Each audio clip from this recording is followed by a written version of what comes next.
Hey guys, thank you so much for joining us today. We're so excited that you have been a part of our Because You Ask series. This is where we answer some of your questions that you guys might have about our program. We're going to be going inside just a minute to sit down with our executive director and pastor, Paul Pruitt, and he's going to be tackling the questions that you guys have. As always, we thank you so much for liking us on Facebook. Thank you for liking us on YouTube. If you have not done that, please do so. You can go to our Facebook page, just search Bethel Colony of Mercy. You can also go on YouTube and search us there, and you can find these videos that will be linked there, also linked within our Facebook. If you're looking to sow into our ministry, you can do so at bethelcolony.org. You also can go at Facebook and sow there as well. We're so glad that you're a part of this. Come inside, let's sit down, let's talk a little bit, and let's go over some of these questions that you guys might have. Hey everyone, thank you again for joining us today. This is our Because You Ask series that we're having here each week. We're glad that you joined us.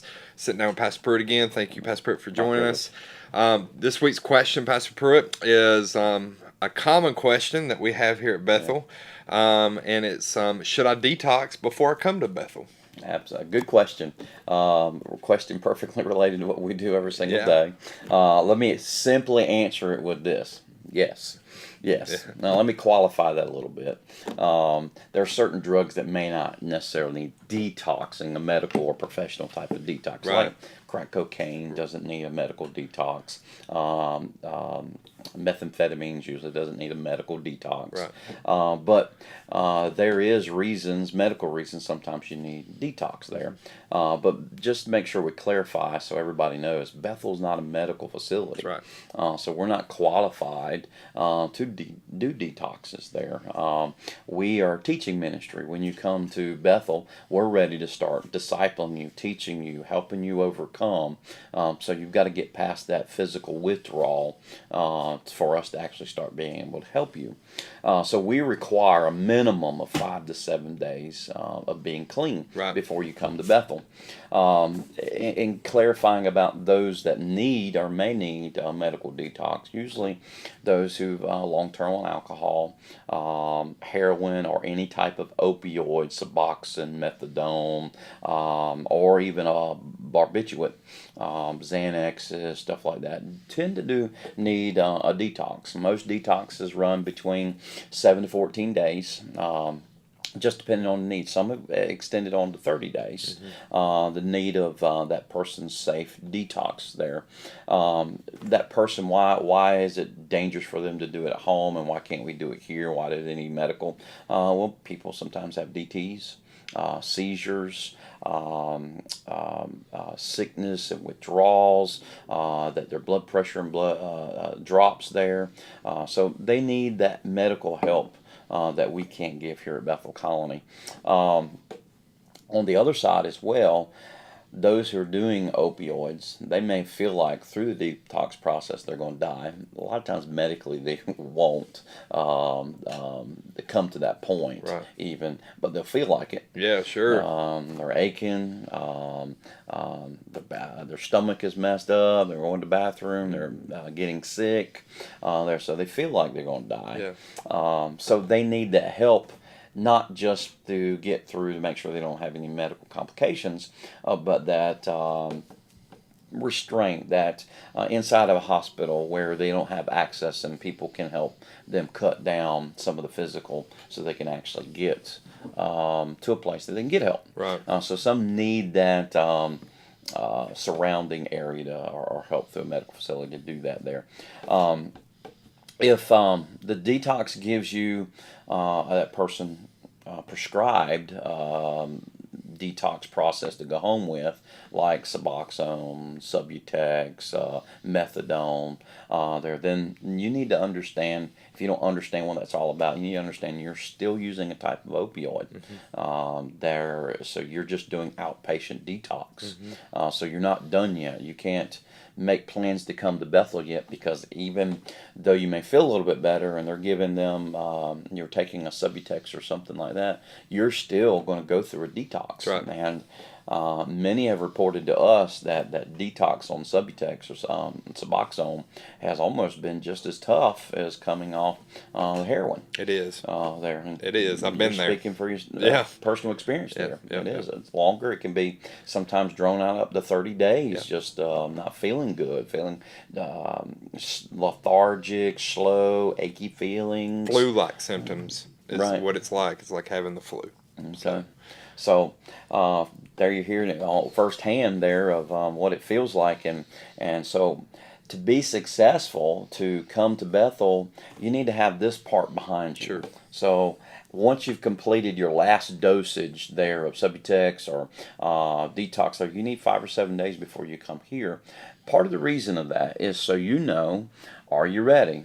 So you know, do I need to be in medical detox? Maybe you didn't choose to go to a medical detox, but this is the problem we run into all the time, Mark. You've seen it firsthand. They come in the office. They said they used yesterday. After saying they used yesterday, oh, I'm going to be perfectly fine. I feel okay. Well, that's because you used yesterday. Give us 1 or 2 more days, and they're going to be sick. Yep. You're going to be in the bathroom. You're going to wish you weren't here. And we're struggling and hard to keep you here.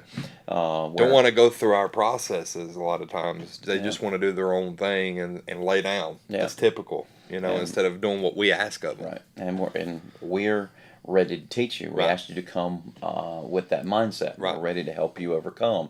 So you need to have all the physical part done before you come to Bethel Colony. So if you're getting that last Subutex that you got from the doctor to help you with your detox process, you have to wait 5 to 7 days before you come to Bethel Colony.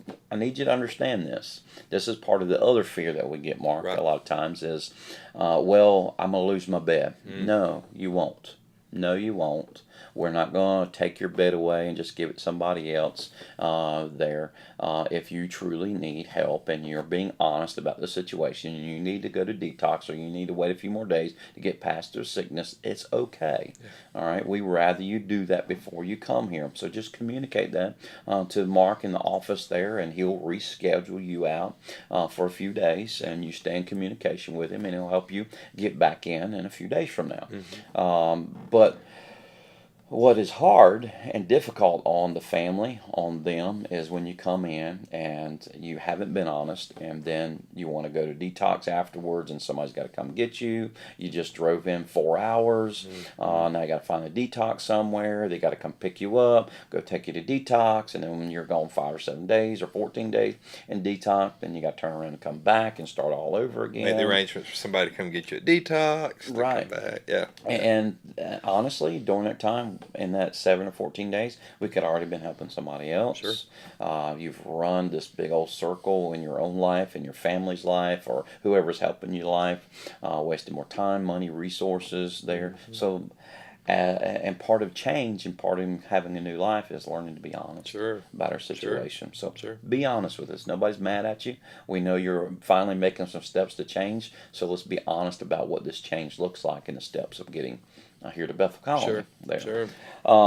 If you're a family member, please help us and help them. If that family member is they that come check in and they drank that day and they come check in and they smell like alcohol, we're not going to accept them.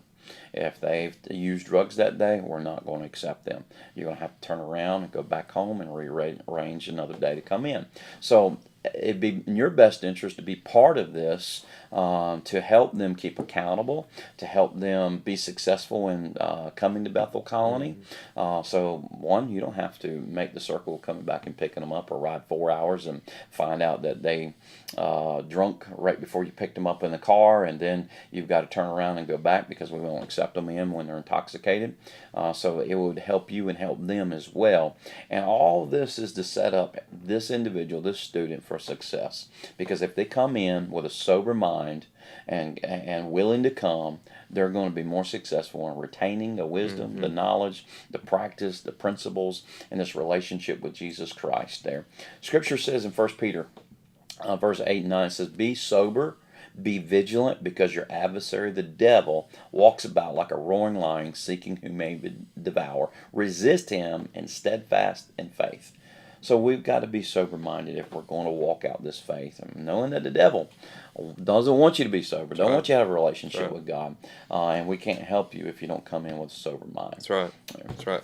And speaking on kind of what you're talking about, looking at some of my experience and what I went through, and talking to family who has the issue of how do I keep them from it? How do I keep them from, I could take them to detox, but I come out and I'm waiting on a bed, and and they've got that downtime to try to figure out, with that bed opening, and a lot of times I get a lot of phone calls like that. What am I supposed to do, right? So I think my dad did it best, and my mom, and how they kind of went through it. And this is kind of the principle and the process that my mom and dad went through. I went to detox first.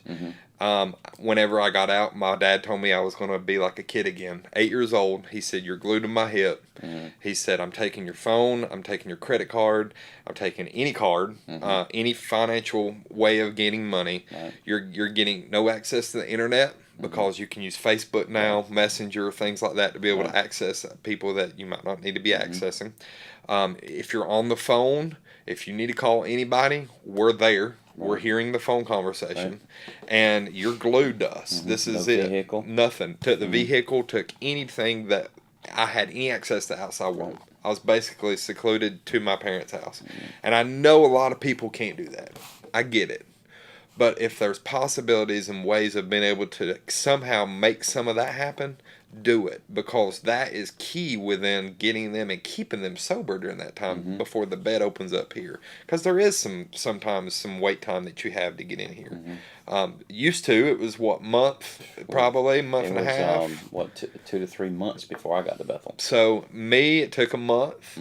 We're actually doing a lot better than we used to. It's 2 to 4 weeks now. So, do what you can as family because initially, if you look at it this way, it's kind of in your hands if you're looking to try to help them, it's in your hands to do whatever means necessary to get them here and not enable the old behavior. So that's just a suggestion from me to family, because I know it worked for my mom and dad, it worked for me. So, go ahead. That's as Mark's personal experience there, and my personal experience, and this is what you're hoping to see, is I eliminated all those resources. I went home and said, "Mom, don't let anybody calls me. I'm not here. If anybody stops by, I'm not here." That's what you want to see, but not everybody's like that, and so. Some need help, and some will do it on their own, and some don't know how to do it on their own. So it will help the long-term success if we can set this pattern first. Right, exactly. Thank you, Pastor Pruitt. Yeah, thank you for sitting down. Thank you for joining us today. We're always glad that you guys tune in and check us out here on this this episode. Always go on Facebook and go in the comment section. Make sure that you are commenting on these videos. Going on YouTube, that you're commenting there. Let us know what you guys think of these. There's playlists galore of different types of Because You Asked, where we've answered several different questions throughout this whole year. We've sat down and done this. Every week we're doing this. So every week has a Because You Asked series. And make sure you're sharing these. Share these with people who are coming here. Share these with loved ones who are just on the verge of not knowing what to do, and they're looking for a place. This is a good opportunity for you to share the gospel to them through these videos, because it's initially they're going to hear the gospel when they come here. So, but share, okay? Thank you guys for joining us again today.